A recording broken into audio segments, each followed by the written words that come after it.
Salu'u Kamai's primary was low in the sky by the time Plagueis reached the stone slab and stood facing the Iktochi. Her broad hands took hold of his, and she tightened her thick fingers around his narrow palms.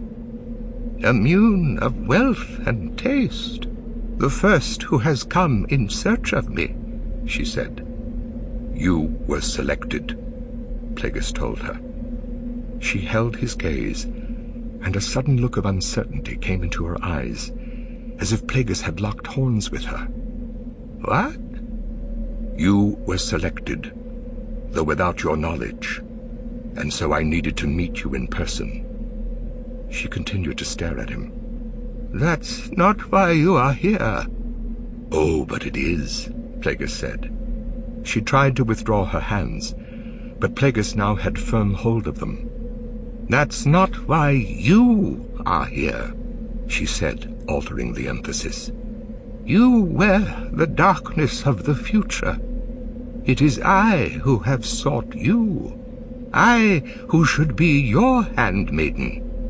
"Unfortunately not," Plagueis whispered. "Your message is premature and dangerous to my cause." "Then let me undo it. Let me do your bidding."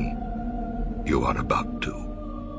A fire ignited in her eyes, and her body went rigid as Plagueis began to trickle lightning into her. Her limbs trembled, and her blood began to boil. Her hands grew hot and were close to being set aflame when he finally felt the light go out of her, and she crumpled in his grasp.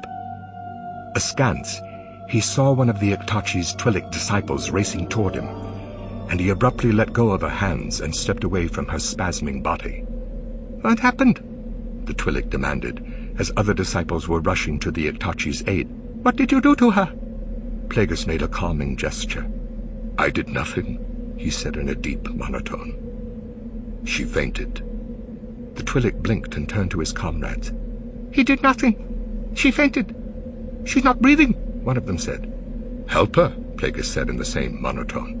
"Help her," the Twi'lek said. "Help her!" Plagueis stepped from the slab and began to walk against a sudden tide of frenzied beings toward one of the waiting speeder buses. Night was falling quickly. Behind him, shouts of disbelief rang out, echoing in the amphitheater. Panic was building.